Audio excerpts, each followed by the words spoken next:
வணக்கம், good morning, happy morning, wonderful morning. இன்னைக்கு விஷ்ணு நம்மளோட இருக்கா, என்ன டாபிக் எடுத்துகிட்டு வந்திருக்கான்னு பார்ப்போம். Happy morning sir. ஹாப்பி எல்லாருக்கும் morning. Happy morning sir. Short டேர்மில் வரக்கூடிய சக்ஸஸ் அப்படிங்கிறது அன்ரிலையபிள் அப்படின்னு சொல்லி ஒரு விஷயம் படித்தேன். ஆனால் நீங்கள் எந்த ஒரு விஷயத்தை பெருசாக பண்ணணும்னு நினச்சிங்கனாலும் அதை கொஞ்சம் கொஞ்சமாக உடச்சி பண்ணுங்க, கன்சிஸ்டன்சி அப்படின்னு நீங்கள் அதை சொல்கிறீங்க. சின்னதாக ஒரு விஷயத்தை உடைச்சு அதில் நான் சக்ஸஸ் ஆகிறேன், அடுத்த பாயிண்ட்டுக்கு போகிறேன். அப்போது ஷார்ட் டேர்மில் இருக்கக்கூடிய அந்த சக்ஸஸும் அன்ரிலையபிள்னு தானே அர்த்தம்? நீங்கள் வந்து ரெண்டுத்தையும் கன்ஃபியூஸ் பண்ணிக்கிறீங்க.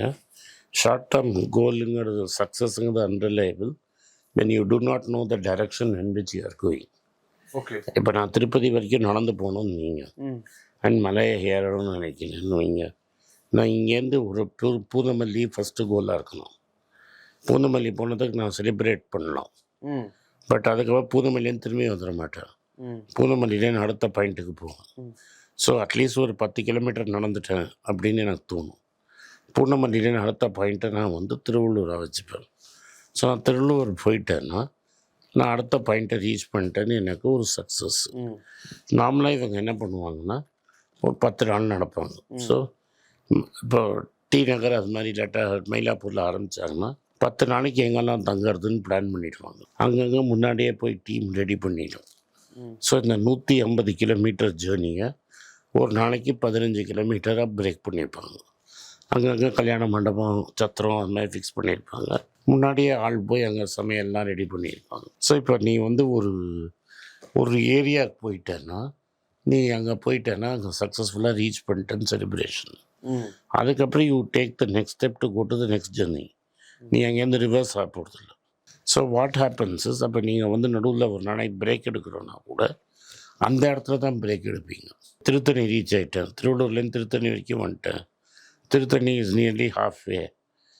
இன்றைக்கி நான் கொஞ்சம் எக்ஸ்ட்ரா ஒரு பிரேக் எடுக்கிறேன்னா அங்கே போய் சேர்ந்த இடத்துல எக்ஸ்ட்ரா மூச்சு எடுக்கிறீங்களே தவிர யூ ஆர் நாட் ரிவர்ஸ் கியரில் போகுது. அந்த way you are taking more time. அப்போ அதை நீங்கள் ரியல் எபிலிட்டின்னு சொல்லுவீங்களா, இல்லை ஜஸ்ட் லைக் தட் ஃப்ளூக்கில் லக்கில் பண்ணிட்டான் அப்படின்னு? அப்படி இல்லையா, அதான் நான் என்ன சொன்னேன், ஏன்னா நீங்கள் தப்பாக புரிஞ்சுட்டீங்க. ஒரு பிக் அடாஷியஸ் கோலை ஃபிக்ஸ் பண்ணிவிட்டு அதுக்கு டிஃப்ரெண்ட் ஸ்டெப்ஸை எடுத்துவீங்கன்னு. ஓகே. ஸோ நான் நேராக அந்த கோலை நீங்கள் ரீச் பண்ண முடியாது. அந்த கோலை ரீச் பண்ணுறதுக்கு நீங்கள் பல ஸ்டெப்ஸை எடுக்கணும். So at each step you have to stop and think and introspect. Stop, think, introspect. இது வரைக்கும் நான் பண்ணது கரெக்டாக, இன்னும் ஃபர்தர் டைரெக்ஷனில் நான் போகிறது கரெக்டாக அப்படின்னு நான் ஒர்க் பண்ணிகிட்டே போகிறதுங்கிறது ஒரு approach of taking small bites or small breaks in small victory. So at every win உங்கள் கான்ஃபிடென்ஸ் பில்டப் ஆகும். ஆனால் நீங்கள் சொல்கிறது என்னென்னா குட்டாம்போக்கில் சுற்றிட்டு அதே நான் இங்கேருந்து நெல்லூர் வரைக்கும் நடந்துட்டு நெல்லூர்லேருந்து சுற்றி திருப்பதி வந்தால் இன்னொரு ரூட் இருக்குது. தடா போய் தடா வழியாக நீங்கள் திருப்பதி போக முடியும், கலஸ்தி வழியாக. நீங்கள் தடாக்கு அந்த ரூட்டு தெரியாமல் தடா தாண்டி நெல்லூர் வரைக்கும் போயிட்டீங்கன்னா தட்ஸ் அ சக்ஸஸ், ஏன்னா நடந்துட்டீங்க. But you have lost your way. அதை தான் நீங்கள் ஃபஸ்ட்டு சொன்ன meaning. So you know the way, you have the compass. Then you are moving at every step is you are taking is moving towards the final goal. That is good success. அது வந்து ஒரு பெரிய success. That is எல்லா ஸ்டெப்புமே வந்து measure பண்ணி உங்களோட final கோல் டைரக்ஷனில் நீங்கள் போகிறீங்க. இப்போ நான் வந்து டிட்டோர் எடுத்துகிட்டு அந்த டிட்டோரில் எங்கேயோ நான் சக்ஸஸ் எடுத்துகிட்டு நான் அதுக்கப்புறமா வந்து லைஃப்பில் சக்ஸஸ்ஃபுல்லாக அப்படின்னு நான் சொன்னேன்னா எனக்கு முட்டாள்தனம். 100 கிலோமீட்டர் நடக்கணுன்றது கோல், ஆனால் அந்த கோலை நோக்கி நடக்கிறோமா அப்படிங்கிறது முக்கியமான. எந்த டைரக்ஷனில் 100 கிலோமீட்டர் இருக்குல்ல, நான் திருப்பதி பக்கம் 100 கிலோமீட்டர் நடக்காம நான் இந்த சைடில் நடந்தால் பாண்டிச்சேரி டைரக்ஷனில் நின்றுட்டு திருப்பதி வரலன்னா வராது. உண்மைதான் sir. Pondicherry 150 kilometre, Tirupati 150 kilometre. நடக்கிறது ரெண்டுமே சக்ஸஸ்ஸு. டெய்லி 15 கிலோமீட்டர் முடிச்சிட்டேன்னா ஷார்ட் டேர்ம் சக்ஸஸ்ஸு. இந்த 15 கிலோமீட்டர் நான் டுவர்ட்ஸ் பாண்டிச்சேரி போகணுமா இல்லை 15 கிலோமீட்டர் டுவர்ட்ஸ் திருப்பதி போகணுமாங்கிறது ரெண்டு ஆப்போசிட் டைரக்ஷன். எந்த டைரக்ஷனில் போகணுன்னு ஆங்கிலத்தில் சொன்னாங்க ஆப்ரேஷன் சக்ஸஸ் பேஷண்ட் டெட்டுன்னு. ஸோ நீங்கள் வந்து பாண்டிச்சேரி நக்கம் போனீங்கன்னா டெஃபினட்டாக ஆப்ரேஷன் சக்ஸஸ்ஸு, ஆனால் பேஷண்ட் அவுட்டு. ஸோ நம்ம எந்த காம்பஸை வச்சு எந்த டைரக்ஷனில் போகிறோங்கிறது கூட நம்மளுக்கு ரொம்ப முக்கியம். ஓகே. இப்ப நீங்க இத சொல்றதுனால காலையில நேரம் நம்ம இந்த வீடியோ வருதுன்றதுனால, ஜிம்முக்கு போறது இது பொருந்தும்ல சார்? நான் காலையில எந்திரிச்சு ஜிம்முக்கு போயிடுறேன். என்ன நடந்தாலும் ஜிம்முக்கு போயிடுறேன். 1 வருஷமா போறேன். ஆனா எனக்கு அந்த பாடி பில்டிங் இது வரல, உடம்பு குறையல இதுன்னுலாம் இருக்கிறது. நீங்க தட் இஸ் சொல்றது தான் அது. ஆமாம். அதில் ஒரு ஆள் அழகாக சொல்லுவான். ம். ஒரு ஆளை இன்டர்வியூ எடுக்கிறது. ம். அவனோட ஃபஸ்ட்டு கோல் என்னென்னா, ஜிம்முக்கு போய் 2 நிமிஷம் இருந்துட்டு ஓடி வந்துடுறது. ஓகே. அங்கே போய் எக்ஸசைஸ் பண்ணணுங்கிறதெல்லாம் முக்கியம் இல்லை. ம். அந்த ஜிம்முக்கு போயிட்டு திரும்பி வந்துடுறது. அங்கே நான் 2 நிமிஷம் இருக்கேனோ 5 நிமிஷம் இருக்கேனோ டெய்லி ஜிம்முக்கு போகிறது தான் என்னோடய கோல். ஓகே. அது ஒரு சக்ஸஸ். எவ்ரிடே காத்தால எழுந்து ட்ரெஸ்ஸை மாட்டிட்டு நான் ஜிம்முக்கு போகிறேன். நாங்கள் எக்ஸசைஸ் பண்ணுறேன்னா பண்ணலையாங்கிறத பற்றி எனக்கு கவலை கிடையாது. That I turn up every day to go at the gym. ஒரு 7 மாதம் அதை பண்ணிகிட்டே இருந்தேன். ஓகே. தென் ஹி பிகம்ஸ் அந்த ஜிம்முக்கு போகிறதே வந்து ஒரு ஹேபிட் ஆயிடுச்சு. அப்புறம் வேணான்னா கூட அதை ஷேக் ஆஃப் பண்ண முடியாது. ஏன்னா நான் எக்ஸசைஸுக்காக போகல. ஸோ காத்தால இருந்தால் நான் போய் ஜிம்மில் விளாத்திட்டு வரேன். 2 நிமிஷம் விளாத்திட்டு வரேன், 3 நிமிஷம் விளாத்திட்டு வரேன், போய் டச் பண்ணிட்டேன். So it becomes a habit. Every day I have to touch that gym. Okay. From there I start to build up exercise. 7 மாசம் எதுவுமே பண்ணாம போயிட்டு வந்தாலும், அந்த 7 மாசம் முடிஞ்சு ஃபர்ஸ்ட் டே வெயிட்டை தூக்குறதுக்கு ட்ரை பண்ணுவோம். ட்ரை பண்ணுங்க. நான் மீதி நாளில் பண்ணாதன்னு நான் சொல்லலை. உனக்கு முடியலையா பண்ணாது. பட் அடுத்த நாளைக்கு show up. Don't overdo it and not show அப்.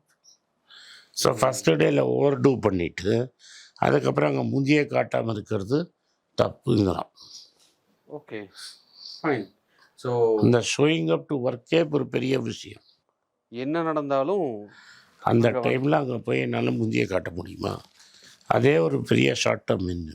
ஒரு நாளைக்கு எக்ஸசைஸ் போக 2 நாள், 1 வருஷம் ஃபீஸை கட்டிட்டல்ல, 6 நாள் ஒரு நாளில் போய் நிற்க முடியும். ரெயினோ மழையோ ஷெயினோ. ஹோட்டல் தங்கினா ஹோட்டலில் ஒரு ஜிம் இருக்கும், அந்த ஜிம்மில் போய் தலையை காட்டு. இல்லாட்டா ஊருக்கு போனியா, ஊரில் எங்கேயோ இந்த பார்க்லெக்ஸு, இப்போ கோயம்புத்தூர் மாதிரி ஏரியா பார்க்கலாமல் கொஞ்சம் ஜிம் எக்யூப்மெண்ட்லாம் வச்சுருக்கலாம், அங்கே போய் நின்று ஏதாவது பண்ணு. ஓகே. ஸோ காரணம் தேட வேண்டாம், செய்யாமல் இருக்கிறதுக்கு காரணம் தேடாதீங்க. இது எல்லாமே செய்யாமல் இருக்கிறதுக்கு காம்பஸ் வச்சுக்கோங்க. ரைட் டைரக்ஷன் போகிறேன்னா பாருங்கள். ஆரம்பிக்காமலே இருக்கிறதுக்கு ரைட் டைரக்ஷன் கூட பார்க்காம முதல்ல அதை ஸ்டார்ட் பண்ணிடுங்க. அங்கிருந்து டீடூர் கூட ஆயிக்கலாம். ஆனால் ஒரே இடத்துல நிற்கிறது. ஆமாம். ஆனால் காம்பஸ் எதுக்கு முக்கியம்னா, திருப்பதிக்கு போகிறது நீ வந்து பாண்டிச்சேரிக்கு நடந்துடக்கூடாது. அது ஒன்று டிமோட்டிவேட் பண்ணும். Correct sir. நான் திருப்பதி போகணும்னு நினச்சி சென்னையிலேயே போகலாம் அப்படின்னு உட்காந்து. அது பரவாயில்ல, பெட்டர் தென் பாண்டி பண்ண அந்த சைடு போயிடுவேன். பாண்டிச்சேரி போய் சுற்றியாவது போயிடலாம். அட்லீஸ்ட் நான் மூவாவது ஆவேன்னு ஒன்று இருக்குல்ல சார், அப்படியும் பார்க்கக்கூடாதா? மூவ் ஆகிறது கரெக்ட் டைரக்ஷன். ஜிம்முக்கு போகிறது கரெக்ட் டைரக்ஷன். நான் டெய்லி ரெஸ்டாரண்ட்டில் போய் உட்காருவேங்கிறது is not correct direction. Okay sir, fine. நான் டெய்லி போய் ரெஸ்டாரண்ட்டில் ஒரு காஃபி சாப்பிடுவேன், ஒரு போண்டா சாப்பிடுவேங்கிறது ராங்கு. நான் டெய்லி ஜிம்முக்கு போகிறேன், ஒன்றும் செய்ய மாட்டேங்கிறது கரெக்ட் டைரக்ஷன். Correct sir. ஜிம்முக்கு போய் அட்லீஸ்ட் வெயிட்டை தூக்க மாட்டோமான்னு தெரியாது. ஆனால் ரெஸ்டாரண்ட்டுக்கு போனால் கன்ஃபார்மாக போண்டாவும் காஃபியும் கன்ஃபார்ம். அது வந்து நம்மளை பின்னாடி தள்ளும். ஆமாம். ஓகே. ஸோ அது டைரக்ஷனுங்கிறது ரொம்ப முக்கியம். ஆமாம். Okay sir, fine. Thank you sir. Thank you.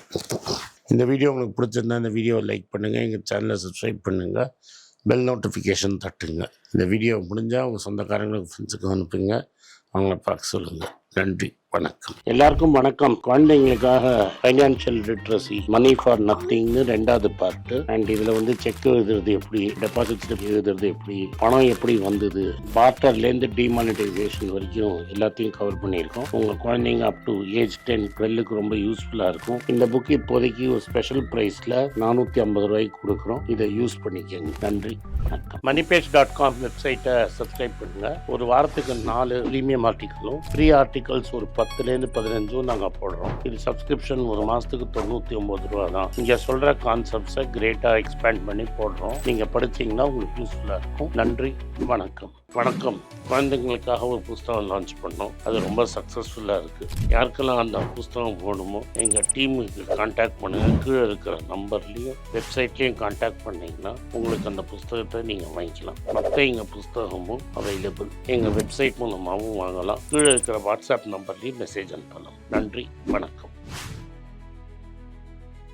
எல்லாருக்கும் வணக்கம். எல்லாருக்கும் ஒரு இம்பார்ட்டன்ட் அறிவிப்பு. நான் யார்ட்டையுமே பணம் வாங்குறது கிடையாது. நான் யாரையும் டைரெக்டாக கன்சல்ட் பண்ணுறது கிடையாது. என் பேரை சொல்லி நிறைய ஸ்கேம் நடக்குது. டெலிகிராம் குரூப், வாட்ஸ்அப் குரூப்னு. எனக்கு இருக்கிற வாட்ஸ்அப் குரூப்லாம் சும்மா இன்ஃபர்மேஷனுக்கு மட்டும்தான். நான் செபி ரிஜிஸ்டர்ட் அட்வைசர் கிடையாது. நான் சேனல் நடத்துறது எஜுகேஷன் பர்பஸ். அதில் ப்ரைஸே பேச மாட்டேன். இதை வாங்கு அதை வித்துருன்னு சொல்லவும் மாட்டேன். என் பேரை சொல்லி பண்ணுறாங்கன்னா ஏமாந்துடாதீங்க. நன்றி, வணக்கம்.